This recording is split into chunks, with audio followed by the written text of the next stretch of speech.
And I'm sorry the Labor Party doesn't care about old people. Order. Quite a sufficient answer. Question number 10, Jacinda Ardern.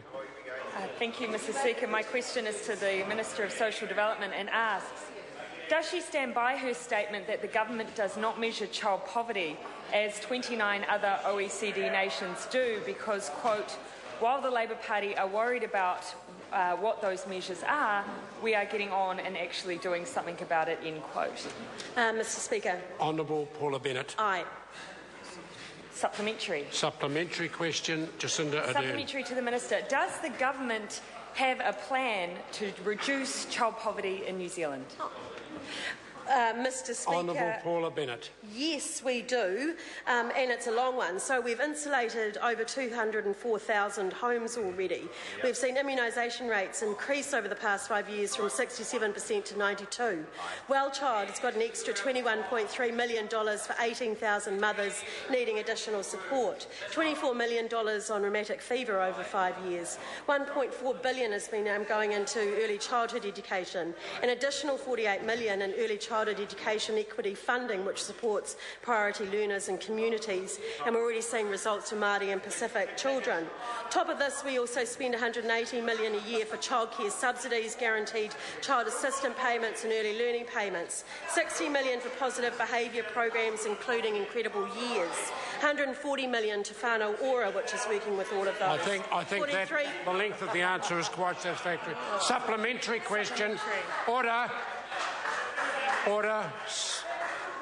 Supplementary question, Jacinda Ardern. Supplementary to the Minister. In light of that answer, why did the Children's Commissioner say this morning that, quote, New Zealand does not have a plan for child poverty?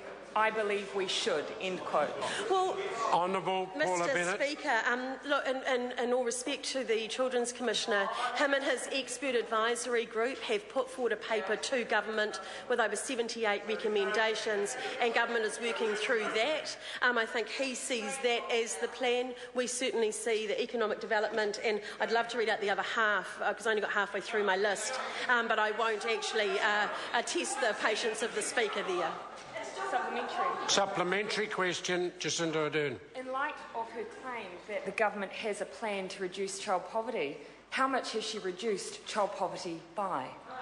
Honourable Paula Bennett. Well, Mr Speaker, we're already seeing results, and we've certainly seen them in the last 3 years. Well, there's numerous, actually, where we look at immunisation rates, when we look at the number of home installation that's gone on, where we see some results. But no one denies that there are children who are living in poverty and are doing it hard in this country.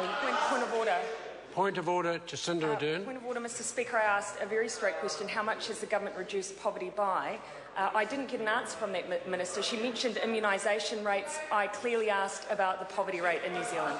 The difficulty I have is I could not hear the answer because of the noise coming, particularly from the Labor side of the House.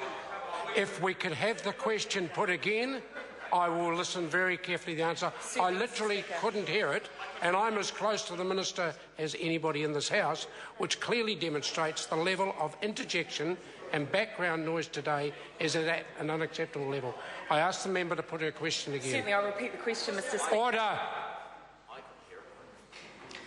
In light of her claim that the government has a plan to reduce child poverty, how much has she reduced child poverty by?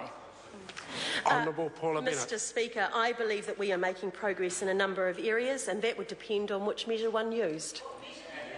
Supplementary. Supplementary question. What measure is the government using for child poverty?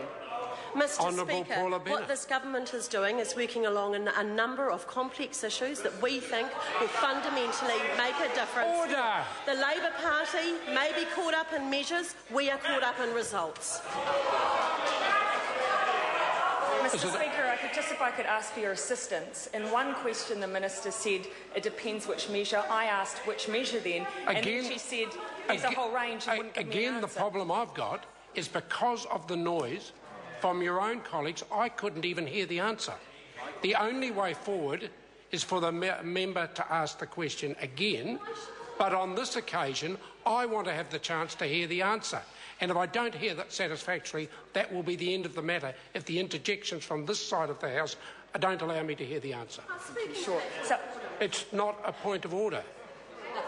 I'll restate the question. You can raise a point of order, but it's... Raise a point of order then, thank you, Point Mr. of order, Speaker. honourable point of order. For the second time, that Members' Party have not allowed me to actually answer so they could hear it, and so you've had to ask me to repeat it. If they wish to hear the answer, then that's exactly what they should do. Point so should that happen a second time? I've made that point perfectly clear to them.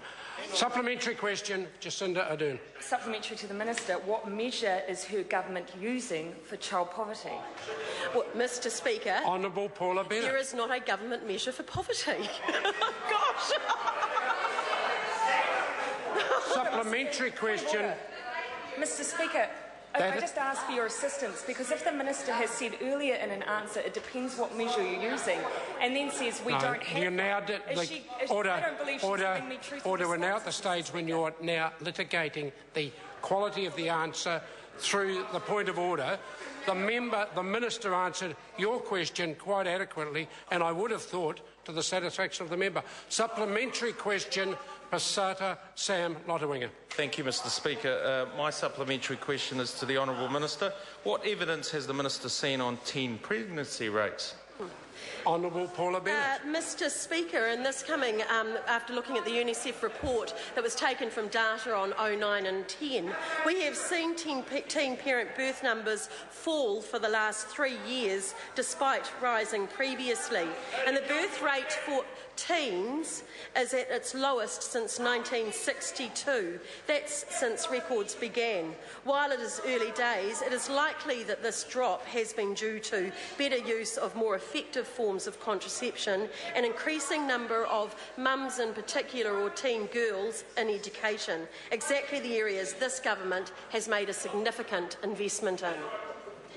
Question number, point of order, Honourable Peter Dunn. I apologise for interrupting the flow of question time, but I think that last question demonstrated a problem that's been apparent in the House for some days. There is something wrong with the sound system. In this quarter of the House, and I say this with no disrespect to the two members involved in that questioning process because they've both got reasonably clear voices, once the level of sound of other hubbub starts to rise, it effectively deadens out the sound of those principal speakers. There's something not quite right with the modulation of the sound process, and we simply cannot hear clearly enough what's going on. And I think, sir, over the weekend it might be appropriate to get someone to have a look at that balance before the House resumes on Tuesday. And I thank the member for that point of order. There has been a lot of work going on with the sound system, because I think it's evident to every member that we're having significant problems with the sound system. But fundamentally, the other part of the problem is the level of background noise coming from right across the House.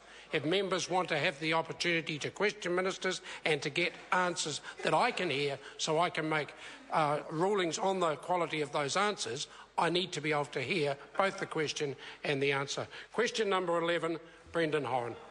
Thank you, Mr. Speaker. Order! Thank you, Brendan Mr. Horan. Speaker. I'd hate for that side not to hear. Order!